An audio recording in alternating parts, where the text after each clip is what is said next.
As aparências enganam, religião falsa, religião de aparência ou religião de coração. O Senhor Jesus vem condenando o velho Israel pelas suas atitudes de rejeição e agora no nosso texto nós vamos ver mais um desses confrontos, mas com algumas diferenças. Nós vamos encontrar pessoas que estão erradas a respeito de sua interpretação das Escrituras e a respeito de Jesus, e pessoas que estão plenamente certas a respeito de sua interpretação das Escrituras e a sua visão de Jesus. E através de contrastes nós vamos ver aqui a religião falsa, de superfície, de aparência, versus aquela religião verdadeira que é feita de coração e que realmente é aquela que agrada a Deus. Olá, seja bem-vindo aqui ao nosso canal mais uma vez, para a gente poder continuar lendo Marcos juntos. E é sempre bom a gente ter a Bíblia diante de nós, para que a gente possa crescer e aprender cada vez mais com esse evangelho simples, mas tão poderoso para a gente. Se você ainda não é inscrito no nosso canal, se inscreva,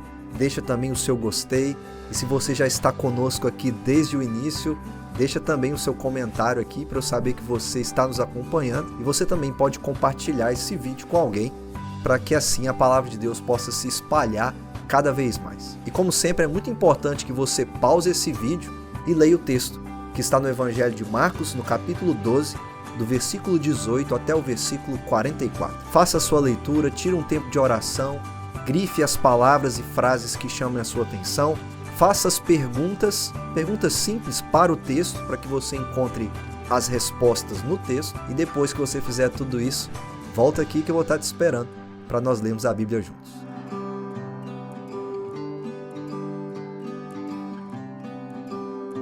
Até aqui nós temos visto Jesus em Jerusalém desde o capítulo 11, e os encontros de Jesus com os líderes religiosos têm surtido alguns embates entre eles, onde Jesus precisa ensinar os seus discípulos e ao mesmo tempo faz discursos muito duros a respeito da religião de Israel ali nos seus dias, e principalmente com respeito ao velho Israel que nós encontramos aqui na figura desses líderes religiosos como fariseus, escribas, e hoje a gente vai até ver nesse texto os saduceus presentes aqui questionando ao Senhor Jesus. E vale lembrar que sempre que esses líderes aparecem, eles estão procurando uma maneira de pegar Jesus em alguma coisa a fim de acusá-lo e condená-lo. Então é importante, quando a gente vê essas pessoas presentes aqui, é de que existe uma má intenção ou uma motivação errada de seus corações para não entender quem é Jesus, mas fortalecer a sua rejeição e ao mesmo tempo tentar capturar Jesus em alguma coisa para que ele seja entregue, preso e condenado. Mas nós já aprendemos até aqui que ninguém consegue pegar Jesus em nada. Na verdade, é sempre Jesus que os coloca em saia justa, e eles é que precisam dar respostas a Jesus. Eles vão até Jesus para poder tirar dele respostas comprometedoras, e são eles mesmos que acabam se comprometendo com as suas respostas erradas. E certo e errado vai ser algo muito presente aqui no nosso texto, e eu quero que você preste bastante atenção nisso. Nós vamos fazer alguns contrastes aqui, e esse texto é muito interessante da gente trabalhar, justamente quando a gente está caminhando por esse julgamento que Jesus está trazendo para o velho Israel. E agora nós chegamos no final do capítulo 12, onde respostas erradas e respostas certas estão sendo dadas a Jesus. E é isso que a gente vai observar aqui. Existem pessoas que estão certas, pessoas que estão erradas. Enquanto Jesus vai continuando a dar os seus alertas de julgamento, e o nosso tema de hoje vai girar muito em torno da interpretação errada que alguns líderes religiosos estão fazendo, e com isso eles não conhecem a Deus e nem o poder de Deus, enquanto do outro lado aqueles que estão olhando corretamente para as Escrituras conhecem a Deus e o poder de Deus. Então vamos juntos, começando aí pelo versículo 18 do capítulo 12, a gente vai até o versículo 27, onde nós vamos ver os primeiros que estão errados. No caso, quando nós nos deparamos com os saduceus, e sim, os saduceus estão errados. E eles estão errados a respeito de Jesus e a interpretação que eles fazem das Escrituras. E eu falo de interpretação aqui porque o versículo-chave desse texto é o versículo 24 do capítulo 12. Quando Jesus fala assim: vocês estão enganados, pois não conhecem as Escrituras nem o poder de Deus. Todo o texto vai girar em torno disso. Eles não conhecem as Escrituras e não conhecem o poder de Deus. E a cada parte desse texto nós vamos encontrar pessoas que conhecem e pessoas que não conhecem. Pessoas que estão certas e pessoas que estão erradas. E os primeiros que nós encontramos são aqueles que estão errados a respeito da interpretação das Escrituras. Isso porque os saduceus já é avisado para nós logo de início, no versículo 18, que eles diziam que não havia ressurreição. E aí, ao se aproximar de Jesus, eles colocam um questionamento que alguns até acreditam que era um tipo de chacota ou de piada que existia entre eles, uma piada interna, porque se eles não acreditam em ressurreição, então eles vão abordar com Jesus um assunto muito constrangedor a respeito de uma mulher que perdeu seu marido e acabou casando com todos os irmãos, e nenhum dos irmãos trouxe qualquer descendência para o primeiro irmão que casou com essa mulher. Vamos ver como é que eles vão caminhando aqui e vamos ver como que Jesus responde ao questionamento deles. E aqui existe uma implicação muito séria dentro dessa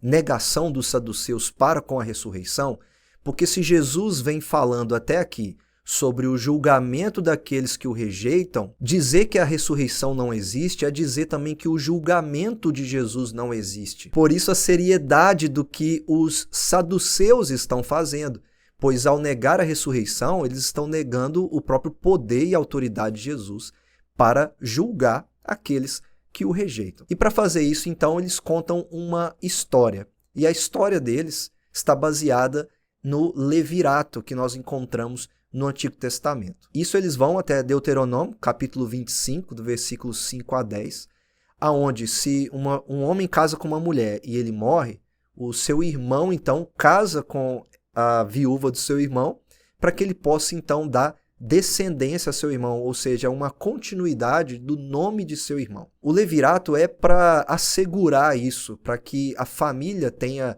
continuidade no seu nome. Guarda isso porque isso vai ser muito importante para aquilo que Jesus vai explicar para os saduceus mais à frente e acusá-los de, ao negar a ressurreição, isso acaba gerando um prejuízo muito grande para eles, pois eles estão negando o próprio julgamento de Jesus. Mas a intenção dos saduceus aqui é mostrar o quão absurdo é a ressurreição quando eles olham por essa ótica do levirato, porque no fim das contas todos se casaram com a mulher, ela no final teve 7 esposos, né, de 7 irmãos. O que os saduceus querem com isso é mostrar para Jesus assim, olha Jesus, se for seguir a letra à risca na ressurreição, com respeito a essa história que eles estão contando, então a ressurreição é uma grande confusão.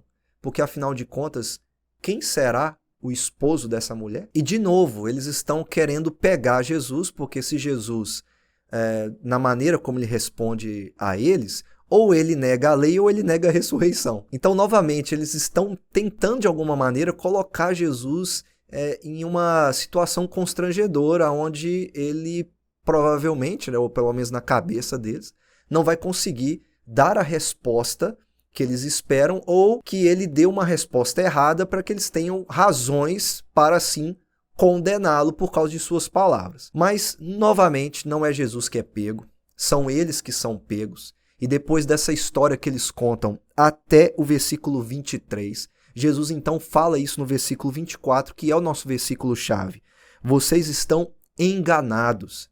E a razão do porquê vocês não sabem nada a respeito da ressurreição é porque vocês não conhecem as Escrituras e não conhecem o poder de Deus. Ou seja, se vocês conhecessem a palavra, vocês conheceriam quem Deus é e que Deus tem poder para ressuscitar os mortos. Então, mais do que negar a Jesus, eles estão negando o próprio poder de Deus porque rejeitam a palavra de Deus. Ou pelo menos estão interpretando essas escrituras ou essa palavra do Senhor de qualquer maneira ou de acordo com o que eles pensam que é certo. E como que Jesus explica isso para eles? No versículo 25 ele fala assim: quando os mortos ressuscitam, não se casam, nem são dados em casamento, mas são como os anjos nos céus. Com isso, Jesus não está querendo dizer assim, quando você ressuscitar e tiver com os anjos, você vai ser igual a eles e não vai importar se você é homem ou se é mulher. Não é isso que Jesus está querendo dizer. O ponto de Jesus aqui parte daquilo que eles estão perguntando, que diz respeito ao levirato. Se o levirato é uma preocupação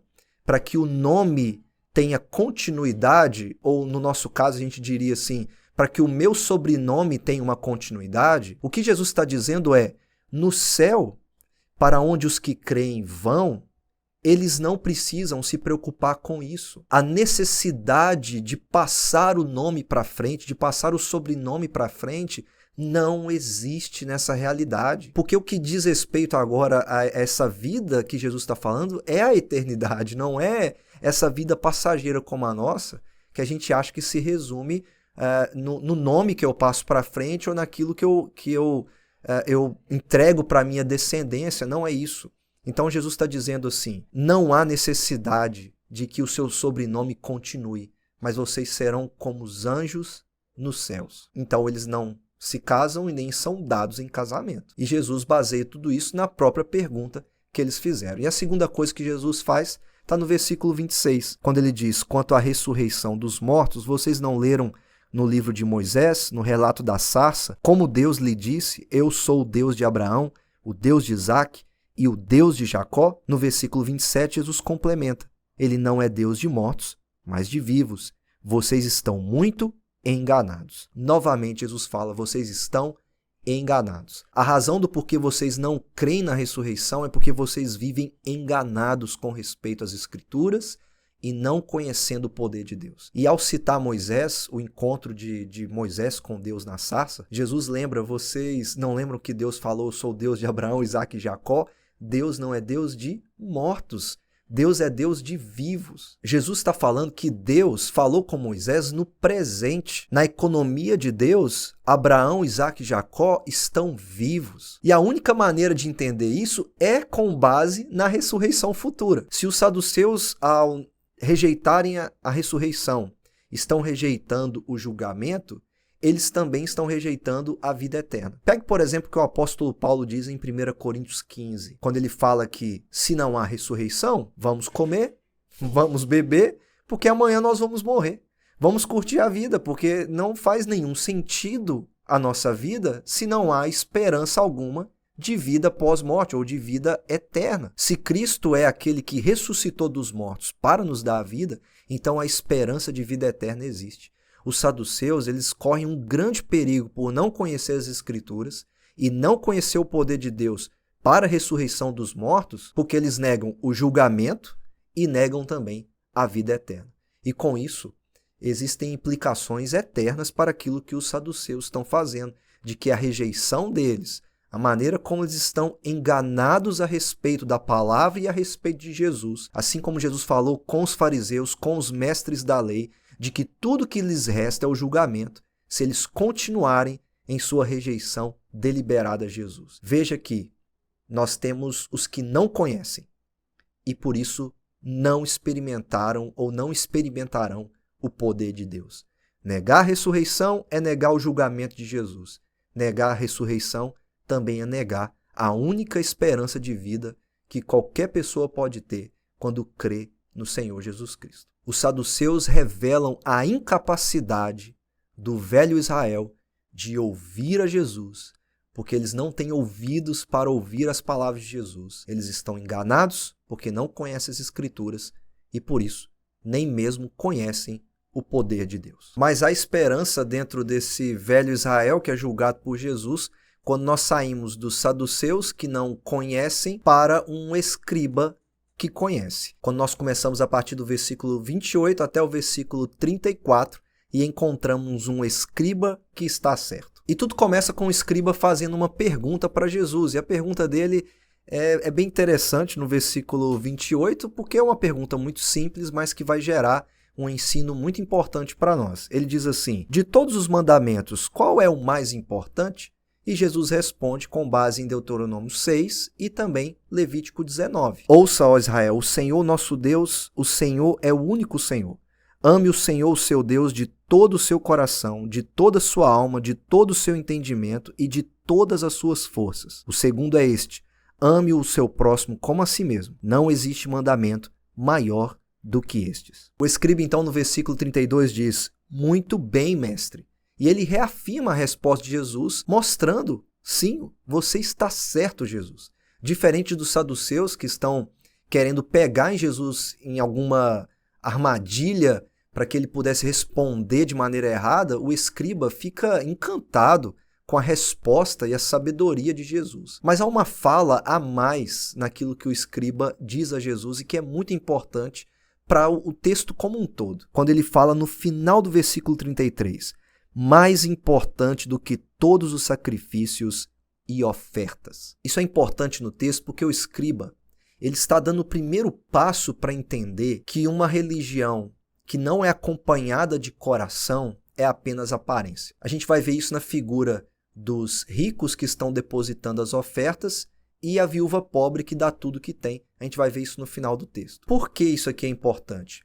Porque a oferta é acompanhada pelo coração do ofertante. O escriba ele tem uma visão muito clara de que o sacrifício, sem o acompanhamento do seu coração, é um sacrifício vazio.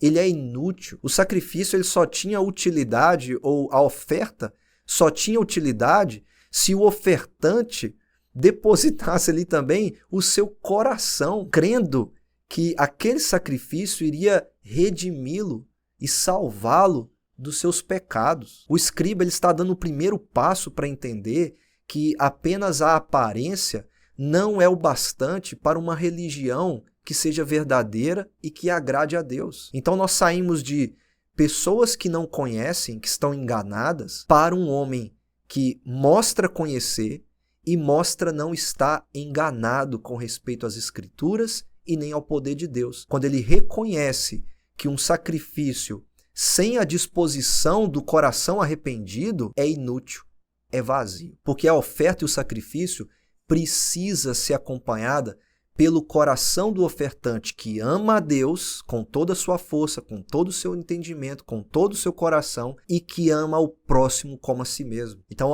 o sacrifício carrega ou deve estar acompanhado desse tipo de coração. Há uma coisa interessante para a gente pensar aqui, é uma frase e você vai entender como que isso tudo se aplica aqui na vida desse escriba. Jesus está dizendo que ver que a religião é principalmente uma questão do coração e que se desenvolve em ação é o começo do reconhecimento da necessidade de perdão e de um coração transformado. Jesus já falou no capítulo 7 sobre a superficialidade ou a aparência da religião, que enquanto os líderes religiosos estão preocupados com o externo, com a lavagem de mãos, de copos, de camas, Jesus fala para eles que a real preocupação deles tem que ser a lavagem do coração, porque é do coração que procedem os pecados e todas as maldades na nossa vida. Por isso que Jesus fala para o escriba, logo em seguida no versículo 34, você não está longe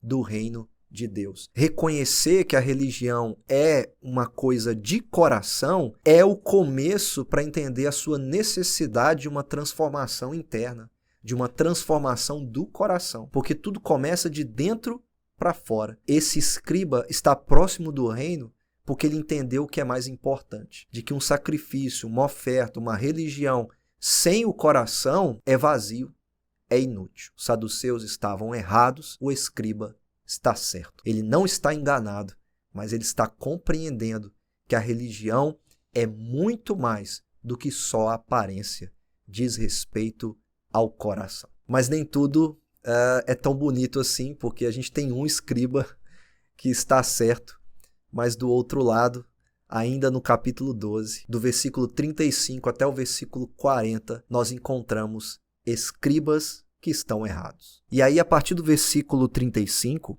Jesus é quem pergunta dizendo, como os mestres da lei dizem que o Cristo é o filho de Davi? E aí ele cita o Salmo 110, dizendo, o Senhor disse ao meu Senhor, senta-te à minha direita, até que eu ponha os teus inimigos debaixo de teus pés. O questionamento de Jesus no versículo 37 é, o próprio Davi o chama Senhor. Como pode então ser ele seu filho? Jesus fala isso porque na mentalidade dos escribas, o Cristo está sujeito a Davi. Em outras palavras, é como se eles dissessem assim, o Messias, o Cristo, pode ser até grande, mas ele não é superior a Davi. É como se o Messias estivesse sujeito a Davi. E Jesus ensina o contrário. Como pode Davi ter falado dele mesmo, dessa sujeição? O ponto de Jesus é, Davi não está falando dele mesmo.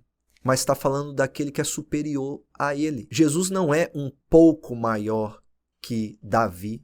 Jesus é completamente superior a Davi. Jesus é o cumprimento de tudo aquilo que um dia Davi apontou, prefigurou ou foi apenas uma sombra da realidade máxima, maior daquilo que é o Messias, que é Jesus Cristo. Então Jesus aponta para eles aqui, vejam como os escribas estão errados na sua interpretação das Escrituras e por isso não conhecem o poder de Deus. Nós saímos de um escriba que conhece para escribas que não conhecem. Nós saímos de um escriba que entende que a religião é mais do que a aparência para escribas que se firmam em sua aparência. Pois é exatamente isso que Jesus vai julgar logo em seguida, quando ele vai dizer no versículo 38 o seguinte: cuidado com os mestres da lei. Eles fazem questão de andar com roupas especiais, de receber saudações nas praças e de ocupar os lugares mais importantes nas sinagogas e os lugares de honra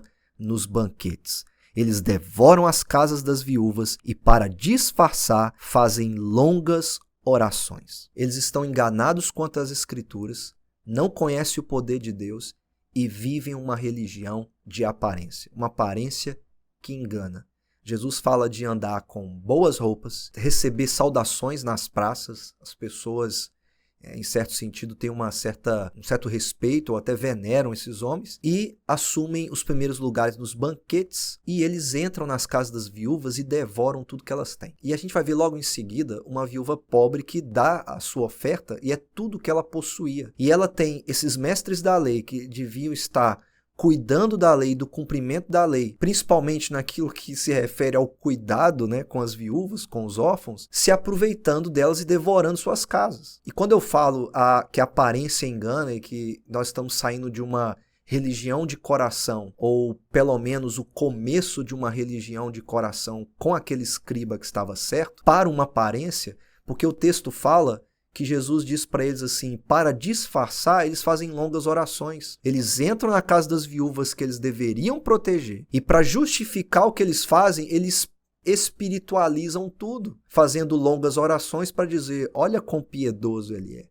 Então, essa religião de aparência, ela é uma religião que não ama a Deus de todo o coração e não ama o próximo como a si mesmo. Eles estão prontos a oferecer toda sorte de sacrifícios e ofertas, mas o coração deles está distante daquilo que realmente importa.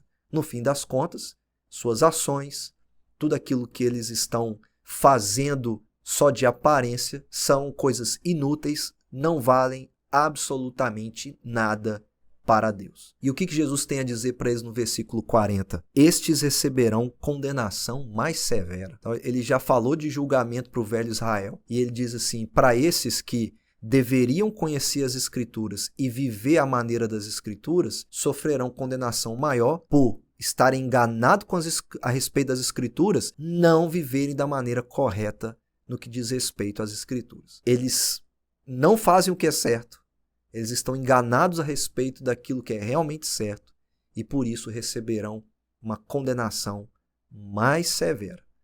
Nós começamos o texto falando de homens que não acreditavam na ressurreição e por isso deixam de acreditar no julgamento e na própria vida eterna. Para homens que deveriam proteger isso e sustentar isso e que no final receberão uma condenação mais severa por não terem vivido a maneira da palavra de Deus, trazendo assim sobre eles juízo maior, mais severo sobre as suas vidas. Nós saímos do escriba que está certo, nós saímos de um começo de uma religião de coração para uma religião de aparência, com os escribas que estão errados a respeito do ensino do Messias, dizendo que ele é um pouco maior que Davi, ou que ele estivesse sujeito a Davi, e Jesus ensina que não, o Messias é superior a Davi, ele é o Senhor de Davi, e por isso o Senhor de todos nós. E agora nós saímos novamente da aparência para o coração, quando Marcos de novo vai trazer o exemplo de um discípulo improvável para ser para nós um modelo de discipulado, quando nós entramos na viúva que está certa. E isso vai do versículo 41 até o versículo 44, o final do capítulo 12.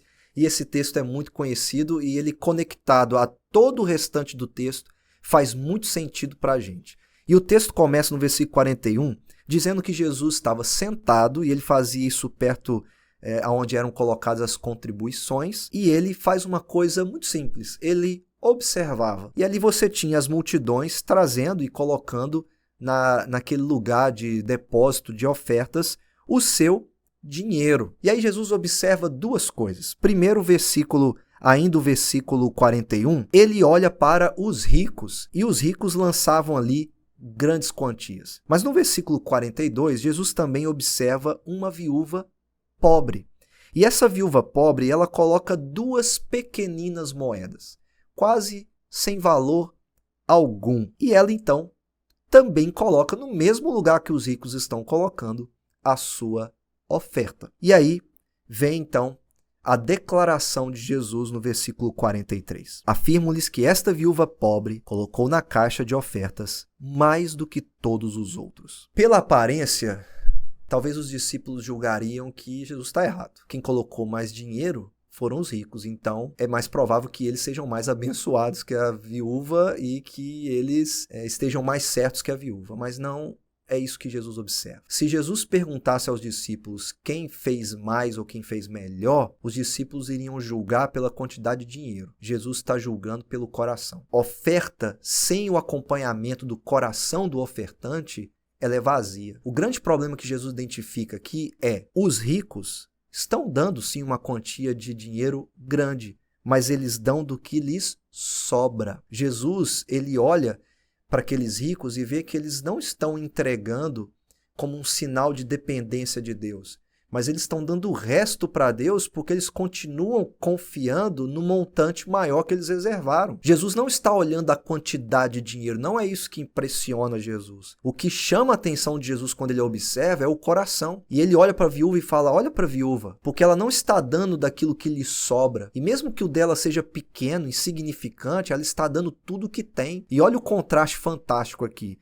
Você tem os escribas que abusam das viúvas e que deveriam viver a maneira da Bíblia ou a maneira da palavra, mas que não estão vivendo, em contraste com a viúva que está vivendo a maneira da palavra. Para isso a gente vai fazer um pequeno exercício. Imagina que você tem de um lado os escribas, do versículo 38 até o versículo 40, e do outro lado a viúva pobre, dos versículos 41 a 44. Do lado dos escribas você tem uma aparência impressionante. Do outro lado a viúva, com sua aparência patética. Ela não tem nada que chame a atenção. Do lado dos escribas, eles exploram as viúvas. Do outro lado, o texto diz que a viúva é pobre. Do lado dos escribas, eles não amam a Deus, porque eles não estão cuidando da palavra como deveriam cuidar. E do outro lado, na viúva pobre, Jesus identifica que ela sim ama a Deus. Com isso, Marcos estabelece a sua mensagem pelo contraste. A religião verdadeira é uma religião de coração. Não é a aparência que impressiona Deus. O que chama a atenção de Deus, vamos dizer assim, enquanto Ele nos observa em nossa adoração, na maneira como nós louvamos, na maneira como nós servimos, não é o tanto que oferecemos, mas é o tanto que o nosso coração está comprometido com aquilo que fazemos. O que importa é um coração que está voltado para Deus com todo o seu amor, mas que também ama o próximo como a si mesmo. Os escribas estavam errados porque sustentam a aparência. E a viúva que não tem aparência alguma, que não tem a fortuna que os ricos têm, é aquela que Jesus diz assim, olha para ela. Ela é o modelo de discípulo que você deve ser. Ela é a pessoa que você deve seguir o exemplo para ser um verdadeiro discípulo, porque ela entendeu que a religião é mais do que só a aparência, é uma questão de coração. E aqui nós temos essa ideia de que o coração do ofertante acompanha a sua oferta. Os ricos estão depositando quantias enormes de dinheiro, mas o seu coração ainda confia no valor superior que eles reservaram, porque eles estão entregando o que sobra. A viúva pobre, ela entrega tudo o que tem. Logo, ela coloca todo o seu coração na dependência de Deus. Resumindo, o que Marcos está dizendo através dos contrastes é: a verdadeira religião dá tudo a Deus. E dar tudo a Deus significa entregar a Ele todo o nosso coração e fazer tudo de todo o nosso coração. E tudo parte de um princípio muito simples: ter ouvidos para ouvir a Jesus, de não estarmos enganados com respeito às Escrituras e nem com respeito ao poder de Deus. Conhecer a palavra de Jesus é conhecer o poder de Deus para ressuscitar, mas é também conhecer o poder de Deus para transformar o coração, nos tirando dessa vida vazia da aparência para nos trazer para uma vida mais profunda, sincera e que vem do nosso coração, pois entrega tudo, absolutamente tudo, para Deus. Eu espero que você compreenda isso, de que no final do capítulo 12, quando a gente se aproxima agora do capítulo 13, Jesus vai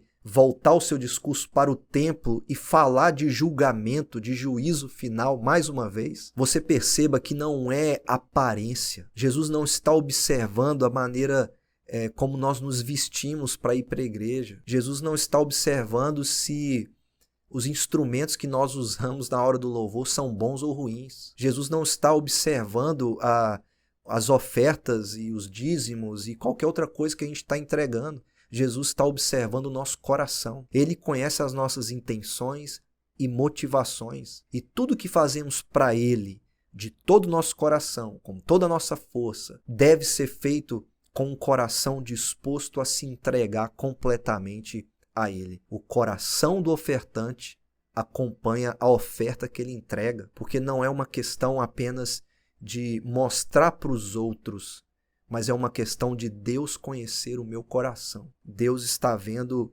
se eu estou oferecendo ou não aquilo com sinceridade, que vem do profundo do meu coração, para aquele que é digno de absolutamente tudo em minha vida. Nós saímos de um texto, na nossa última leitura, aonde Jesus fala: dá a César o que é de César e a Deus o que é de Deus. Pague os impostos porque tem aí o rosto de César, mas aquilo que César está pedindo de ser tratado como divino, como Deus, recebendo glória, isso você não vai dar para ele. Dá tudo para Deus. A glória para Deus, a honra para Deus, o poder para Deus. E aqui Jesus fecha tudo isso colocando a cereja em cima do bolo, dizendo que a religião é uma questão de coração. É um coração que dá tudo para Deus, pois entrega absolutamente tudo para Deus. Bom, esse foi o nosso texto de hoje. Eu espero que você tenha aprendido muito com esse texto. Eu te espero na nossa próxima leitura, quando nós vamos entrar no capítulo 13 e Jesus vai concentrar agora todo o seu discurso para o templo, falando mais uma vez sobre o julgamento. E que você guarde isso, que a religião verdadeira é uma religião que dá tudo a Deus, é uma religião de coração e que não são aparências impressionantes, que realmente agradam a Deus, mas é um coração comprometido com a sua palavra, que conhece as Escrituras através de Cristo e que assim conhece o poder de Deus para salvá-las, porque é o poder de Deus para perdoar e transformar os seus corações. Se você chegou até aqui, se inscreva no nosso canal, se você não fez isso ainda, deixe também o seu gostei, você pode também compartilhar esse vídeo com alguém, para que outras pessoas possam ler Marcos aqui junto com a gente, e eu te vejo então na nossa próxima leitura do Evangelho de Marcos. Deus abençoe a sua vida, até a próxima e um grande abraço.